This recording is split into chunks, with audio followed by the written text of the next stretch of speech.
What's up, everyone? Welcome to the Wildcast podcast. I'm Justin Spears. Here's my guy, Michael Lev. It's going to be a kind of a potpourri of topics regarding the Arizona Wildcats. We appreciate you guys for listening to us on Apple, Spotify, other podcasting platforms. You can also find the video version of the Wildcast on Tucson.com. And as always, don't forget to subscribe to Tucson.com. Download the Wildcaster app. Lots of good stuff on the upgraded and new and improved Wildcaster mobile app. Download that off the App Store and Google Play. You get 2 free stories a month, but then you got to pay the subscription. But I think it's worth it, man. $4.99 a month. You get unlimited amount of sports content from Southern Arizona, not just with the Arizona Wildcats, but locally too. Lots of great stories in our amazing community, and you can find all of that on the Wildcaster mobile app. So, Lev, we're going to talk some Arizona football later on in the podcast. We're also going to talk about Adia Barnes leaving the U of A women's basketball program for SMU, what went into that decision for her, what's next for the Wildcats. But I do want to get things started off with the Arizona basketball team because there was just a big-time announcement on Wednesday morning on ESPN. 5-star shooting guard Brayden Burries officially committed to the Arizona Wildcats. He is the third 5-star prospect in Arizona's 2025 recruiting class, joining Wayne Aristode and also Koa Pete, the incredible high school basketball player from up the road in Phoenix, one of the best in-state prospects in basketball history. I mean, this guy, Koa Pete, is a big-time prospect, and now he's got some company with Brayden Burries holding down the backcourt. Probably going to start alongside Jaden Bradley, assuming Jaden Bradley comes back. But, Lev, 3 5-star prospects, maybe a Carter Bryant coming back next season for Arizona. We already know about, Mo Krivas. He's probably going to come back. And a healthy Mo Krivas with all those guys that I just mentioned. I know Arizona's losing Caleb Love and they're losing some firepower, but I like this Arizona basketball team. And I think on paper, this is maybe the best starting lineup that Arizona's had in quite some time.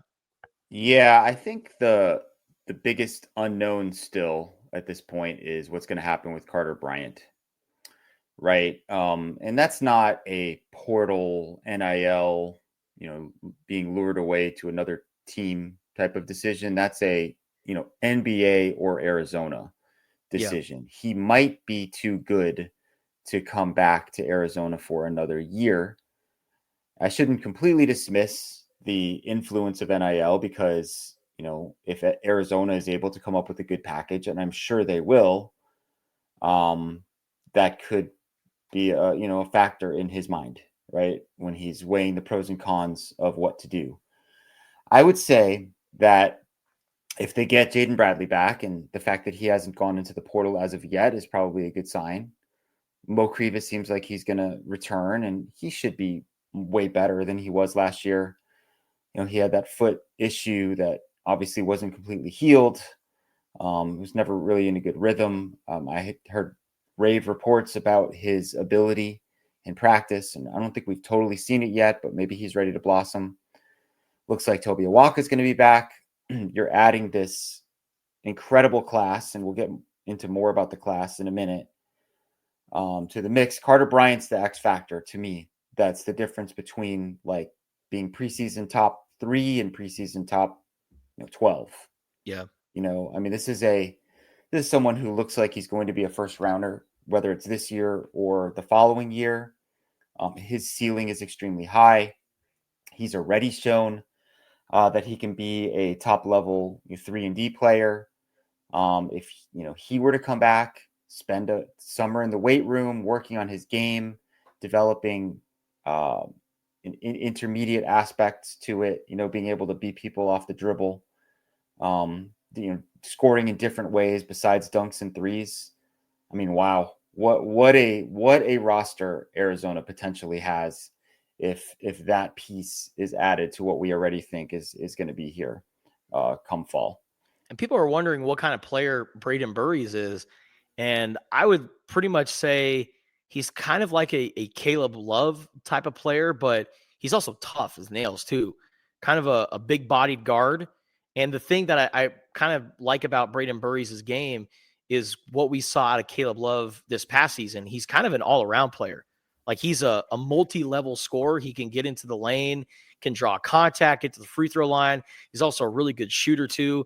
This past year, averaged just under 30 points per game at the high school level en route to a state championship. So this guy is pretty damn good, and he's probably going to be your starting two guard. And at this point, Lev, like what you just mentioned with like Jaden Bradley possibly coming back, probably coming back. I would bank on Jaden Bradley coming back. Carter Bryant, if he does come back, like Arizona in the portal, it's probably going to be a pretty quiet offseason in terms of acquisitions, because at this point, really all you need is like a backup ball handler, maybe an extra big. Like I don't imagine there being too many new players added to what Arizona has right now.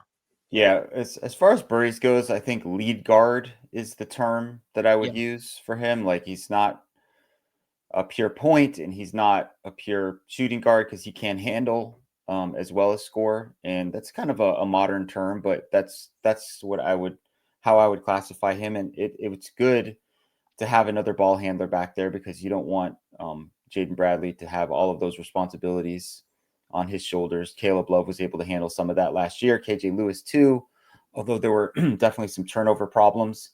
I think as far as the portal goes, if the roster looks like what we think it's going to look like, you're looking to acquire some role players, maybe like fifth year senior types who have a lot of experience or they don't have big egos, are Justin willing Kier. to come off the bench. Yeah. Yeah. Because, you're going to probably want to squeeze some playing time too for the other freshmen. Dwayne Aristode is, some places he's a 5-star, some places he's a 4-star, but pretty highly touted prospect. And what's kind of amazing about this class, Justin, is like the most famous player in it is actually Bryce James, like LeBron James's, younger son, who's going to bring his own sort of element to the program, a certain level of attention. If he does anything on the court, I don't know if he's going to or not. I think he might be a little bit underrated actually as a prospect. So we'll see what that looks like when he's playing against college players. But one thing I want to ask you about or bring up here is this idea, I think, going into this last offseason, that Tommy Lloyd can only recruit Euros, right? That he's just really not that great of a recruiter when it comes to landing the big dogs here in the US. I think that narrative has been completely blown up. What say you? Absolutely. And it goes back to a couple years ago when he was able to get a guy like Kylan Boswell, right? And then look at last year getting a prospect like a Carter Bryant. And then this year, with Bryce James and Koa Peets and Brayden Burries, like, yeah, I totally agree with you. I think that Tommy Lloyd has kind of proven that he can do a little bit of everything. And people forget, when he was at Gonzaga, no pun intended, but they had a zag when everyone was zigging because they realized, okay, if we are going to win at a little old program in Spokane, Washington, we got to do something. We got to do something different. So they went into the Eastern Bloc and got those kind of big bodies. They went up to Canada. Canada has kind of been a booming area for basketball players in recent years. So Gonzaga had to do that because it was Gonzaga. At a place like Arizona, that has enough cachet to where you can go on the road and recruit international prospects. But a lot of these guys also grew up watching Arizona and grew up watching some of the best players that are playing in the NBA right now play for Arizona. So, yeah, I think that Tommy Lloyd has shown that he can do a little bit of everything. And also, his staff has done a really good job of finding these players and maintaining those relationships. I think Jack Murphy, one of his top assistants, he's kind of the unsung hero of Arizona basketball over the last few years for some of the prospects that they've been able to add. So, yeah, I agree with you, Lev. Yeah, the Tommy Lloyd can't recruit story, I think is kind of dead at this point. Though there will be some people who say, "Oh, it's really not the coach anymore. It's just like how much money you can pay these guys." Well, that might be true to some extent, but the players still have to want to play for the coach.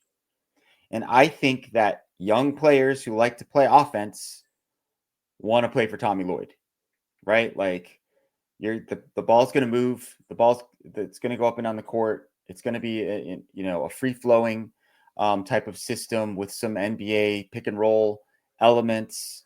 And I think it's been proven by the guys who've decided to play at Arizona. And I think Tommy Lloyd has given the blueprint to having a successful season. Excuse me, with Arizona now in the Big 12, really hard conference schedule. But look at kind of the growing pains that this team had to go through in non-conference play and what they had to endure in Big 12 play. Listen, they lost to a really good Duke team, a team that had a better roster, had better players. And I think a lot of Arizona fans or people who follow Arizona can just look at that loss in the tournament and be like, well, Arizona gave them everything they got. Duke is just Duke.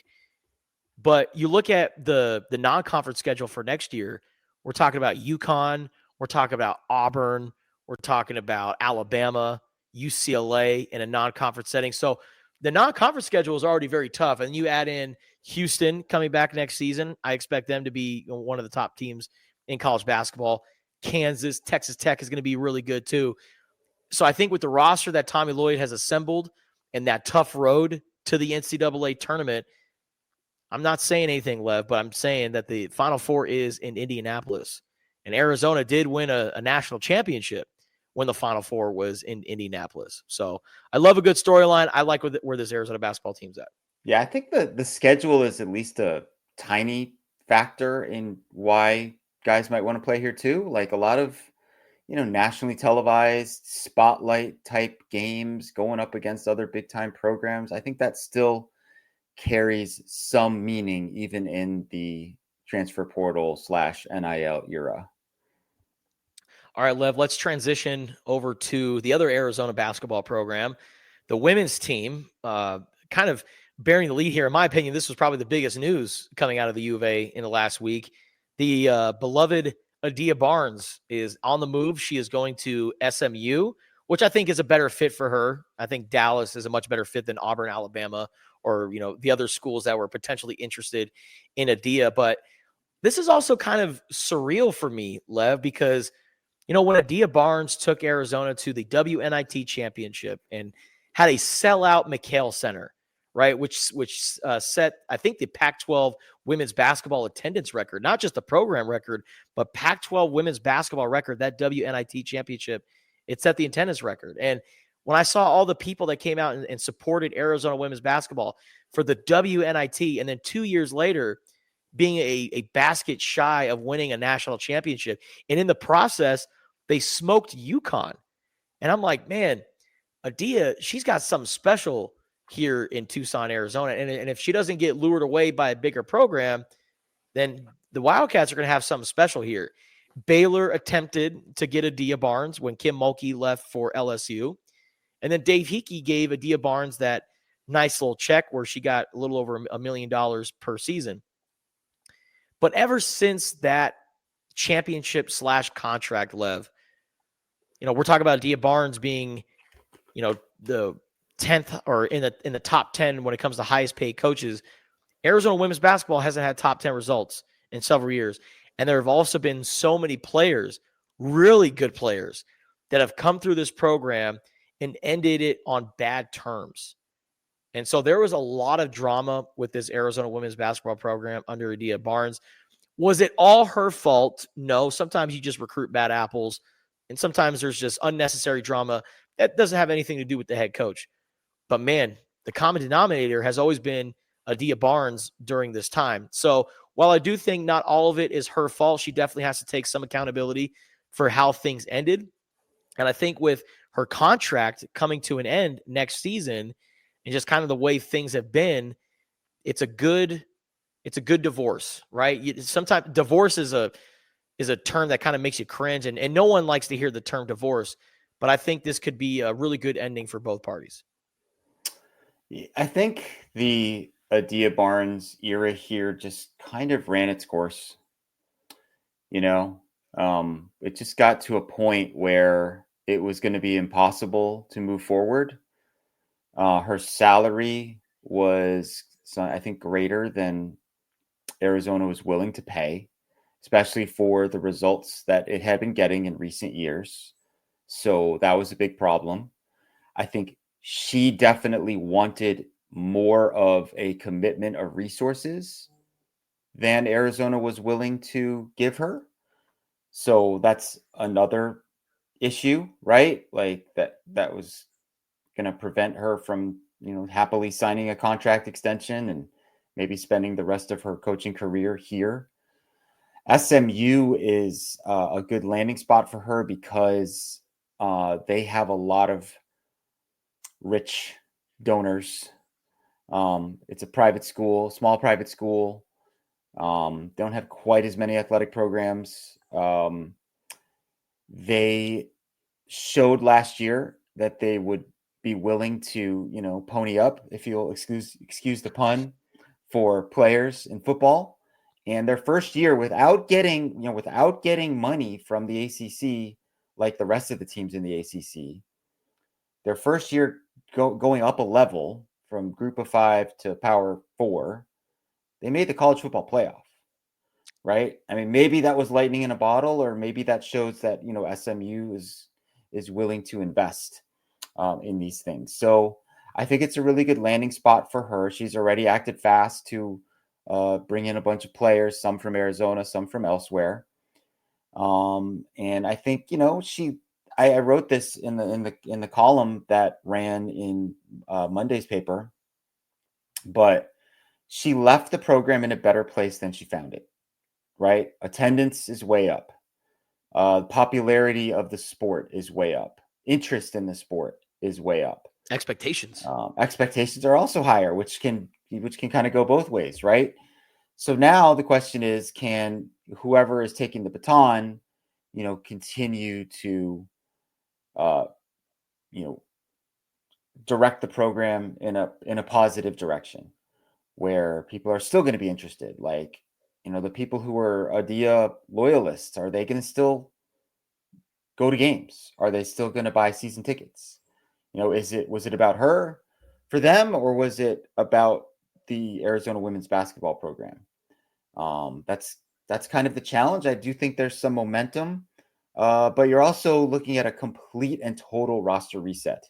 Yeah. Right? I mean, the only scholarship player who is left from last year's team is Montea Dew, and she re-injured her surgically repaired knee, and who knows what the future holds for her from a physical standpoint. I mean, she might not even be able to play next year. There are a couple walk-ons who are still around, but like it's going to be a completely new team, which is, maybe part of the reality of modern college sports. But it'll be, challenging from a marketing standpoint to get people on board with that when there's not a single player, that you can, from a previous team. I'm curious who this next person is going to be and what their contract is going to look like. Because Adia Barnes made a little over $1 million per season. I would imagine that's probably going to be chopped in half, essentially. Yeah, I mean, look, the reporter for SB Nation reported on Tuesday night that the two leading candidates, or even finalists, were Becky Burke of Buffalo and Vanessa Blair Lewis of George Mason. Those are both, mid-major programs. Those two have very different resumes. Becky Burke is young; she's in her mid-30s. Buffalo's the biggest school she's coached at. I think before that she was at South Carolina Upstate. And if you go down the list, it's like kind of 2 years, small schools working her way up the coaching ladder.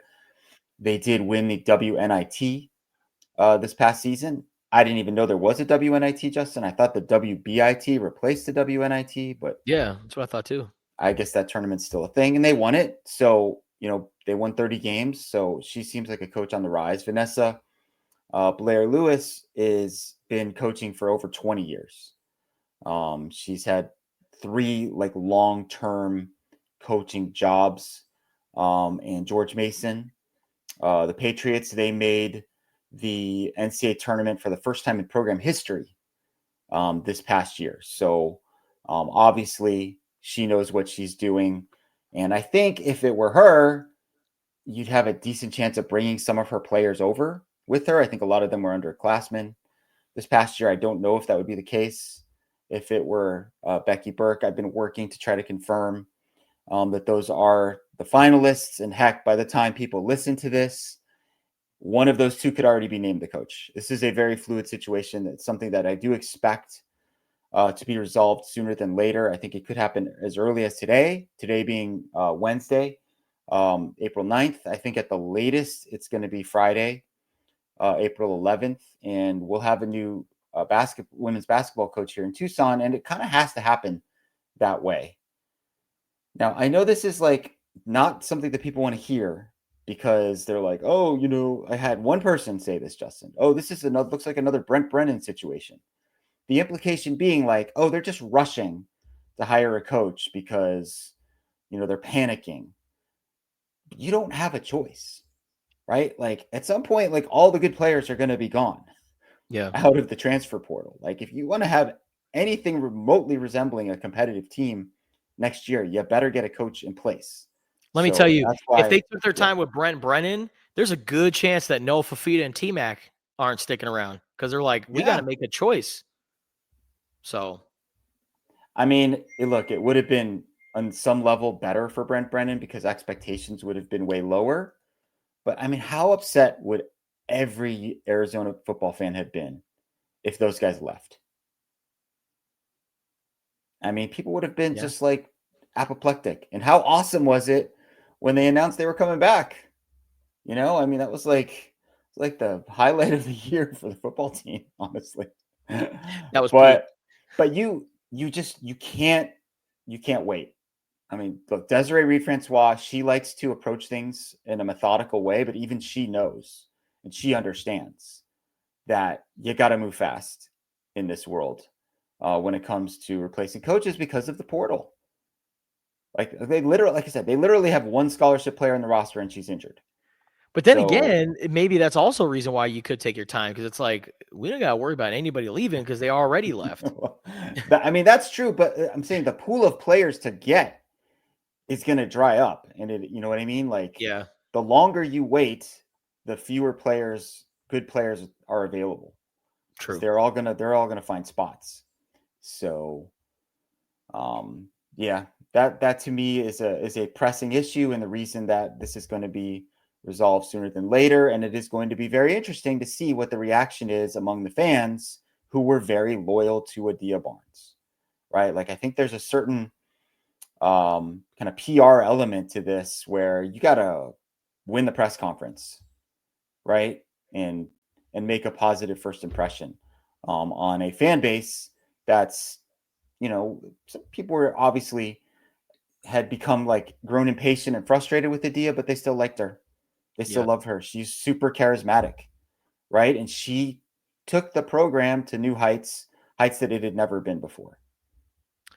And so I think Adia will always be appreciated and respected for that. I wish things ended on better terms. But yeah, the program is in a much better place than when she found it. Like I remember seeing Arizona women's basketball games that had maybe 200 people there.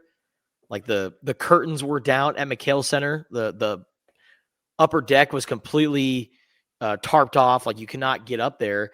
And Adia took over the program. And while, you know, there were some growing pains, you know, in those first couple of years, she got Arizona basketball into a position to where they were bringing in 6,000 people. And that was a bad night. You know, I've seen, you know, that arena have 10,000 people for a women's basketball game. So I do feel bad though, because, you know, when Adia took over the program, she didn't have really any expectations. I feel like this new coach, a lot of Arizona fans were like, all right, we got rid of Adia for you, so show us what you got. And she's going to have kind of the unfair expectations that Brent Brennan has. But Brent Brennan also had T-Mac and Noah Fafita. Like this new coach, she's going to have a completely new roster, so maybe Arizona fans will give her some grace there. Yeah, to extend the parallel a little more, I mean, Adia Barnes kind of was in the Jed Fish position when she took over, right? Like there was zero expectations. The program was terrible.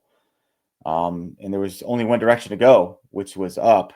But like you said, the difference here is, what the roster looks like or doesn't look like. I mean, it basically doesn't exist. So you are completely starting from scratch. And I don't think anyone is going to have, super high expectations. One more thing I want to mention, Justin, is I think when this coach is introduced and, DRF is up there on the podium talking about whoever it is, I think the word culture is going to come up a bunch. And I think that's going to be a really big point of emphasis for this program, because that was clearly a problem toward the end of Adia's reign here. As you said, like, you can't put it all on her, but some of it has to fall on her, right? Like, why are all these really good players leaving to go elsewhere?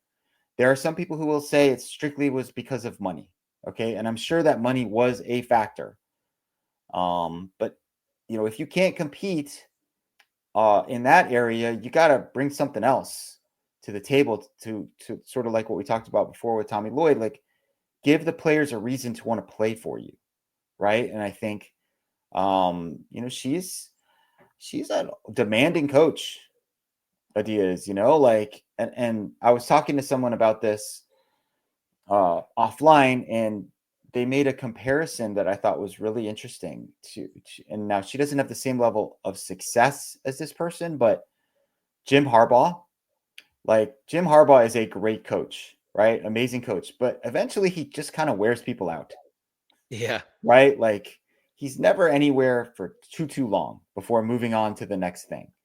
And I think, sometimes when you have such a big personality and presence in the room, that it can wear on people after a while.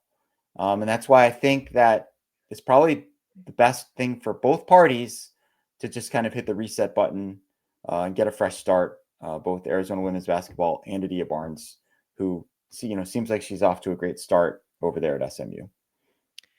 From bearing down to ponying up, the Adia Barnes story. All right, before we get out of here, Lev, spring football. Yeah. We got the transfer portal coming up here, the spring window, which I can't believe is already. I know you're super excited about that, Justin. Can't wait, right? Not really. It shouldn't, knock on wood, it shouldn't be as busy as, say, the December one, but you just never know. So, yeah, transfer portal coming up here, the spring showcase coming up here on April 19th. Spring football is officially in the second half part of the schedule, and it's winding down. I did want to ask you, though, Lev, give me one offensive and one defensive player that has ascended over the last couple of weeks. I'll get us started. I think defensively, defensive tackle Deshaun McKnight out of UT Martin. I know when people saw him commit, they're like, D tackle to UT Martin, how good could this guy be?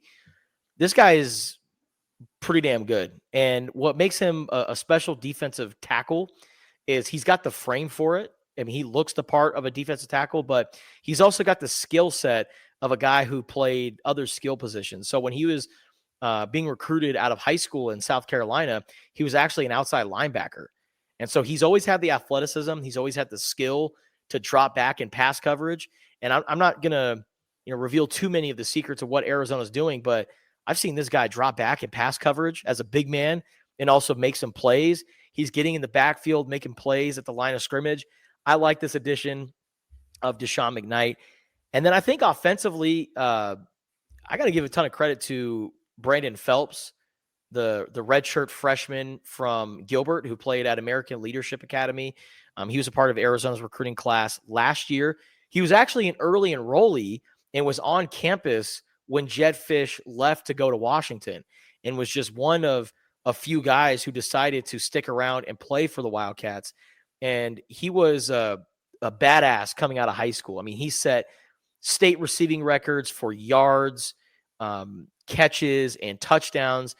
And he redshirted last year. I was unsure what to think about him going into this year and beyond. But so far, he's looked like a really impressive player at that X receiver position. Losing Tetero McMillan is a tremendous loss, but I think with the big bodies of Brandon Phelps, who's really coming on lately, and a guy that's that can high point catches. And, he's a really good technician when it comes to running routes. I think him and Trey Spivey, those two guys together, by committee, that's going to be your next T-back. So I think Brandon Phelps, he could be something worth watching this year. Yeah, since you chose those two, I will choose a different two. Riley Wilson is one that I'm going to cite here. Transfer from Montana. Yeah. Montana, right? Yeah. Very athletic. He's a linebacker, but more like an edge player / linebacker. I think he's going to rush the passer a lot.